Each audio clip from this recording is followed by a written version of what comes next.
Press the bell icon on the YouTube app and never miss another update.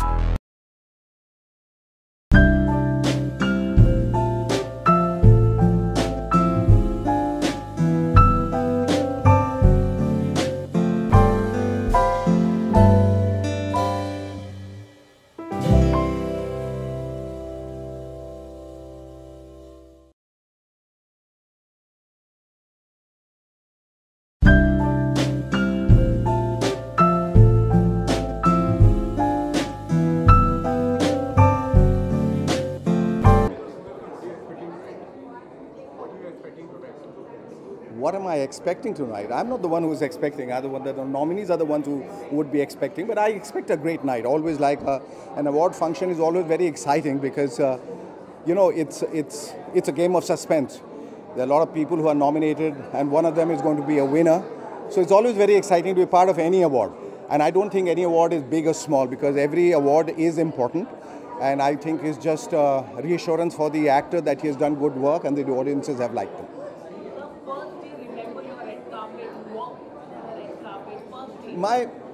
My first red carpet walk would be definitely hands down my first film Utsav, which Shashi Kapoor ji had produced. It was a massive film, and I remember that the first day of the shooting, when I'd gone out and there was like a battery of photographers out and journalists and stuff like that. They were not known as paparazzis then, and I found out they were like the Time magazine and Harper's and Queen and Bazaar. There's a whole international press. It was almost like a red carpet, but the first premiere of my film was obviously the most memorable and the most beautiful, and this was at the Metro Theatre in Bombay, and Rekha ji was the heroine,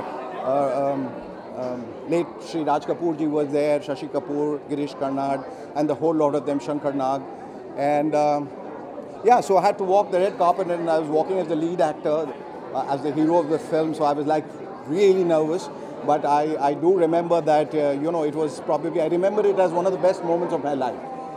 Like Utsav being a special film of my life, that red carpet I still remember, yes.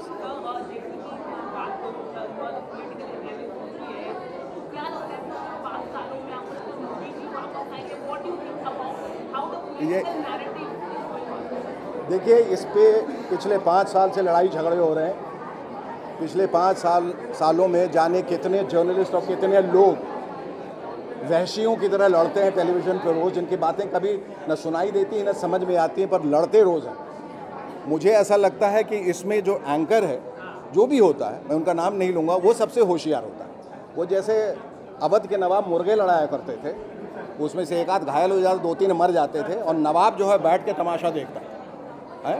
तो नवाब का नाम भी होता था, उसका राज्य साम्राज्य भी फैलता था। उसी तरह एंकर जो बेवकूफ़ बनाता है, लोगों को बुलाता है, लड़ाता है, और लोग कुत्तों की तरह लड़ते हैं, और कोई किसी की बात नहीं सुनता है, कोई किसी की बात नहीं समझता है, और उस चैनल का टीआरपी बढ़ता है। अब उसमें यही नहीं पता चलता है कि वो पक्ष के लिए बात कर रहे हैं या विपक्ष के लिए बात कर रहे हैं, पर एज ए सिटीज़न मुझे ऐसा लगता है कि मोदी जी ने अच्छा काम किया है, बढ़िया काम किया है, और उनका एक फोकस है, पर कोई ज़रूरी नहीं कि एक इंसान जब अच्छा काम करे कि तो उसके इर्द गिर्द के सारे लोग भी अच्छा काम करें। हो सकता है कुछ गलतियां उनसे हुई होंगी, और हर किसी सरकार से गलती होती है, चाहे वो पक्ष में हो विपक्ष में हो। विपक्ष का काम है विरोध करना, और सही आधार पर विरोध करना, वो कर रहे हैं। कुछ गलतियाँ उनसे हुई थी, कुछ गलतियाँ इनसे हुई हैं, लेकिन at the end of the day अंततोगत्वा ये होता है कि जो एक नागरिक है या जो वोट डालता है, जो एक साधारण आम इंसान है आपके और हमारे जैसा, वो ये देखता है कि एक टोटल एनालिसिस जब करते हैं तो इसमें प्लस ज़्यादा है या माइनस ज़्यादा है, तो उस हिसाब से मेरे ख्याल से उसको ही मद्देनज़र रखते हुए लोग वोट देंगे।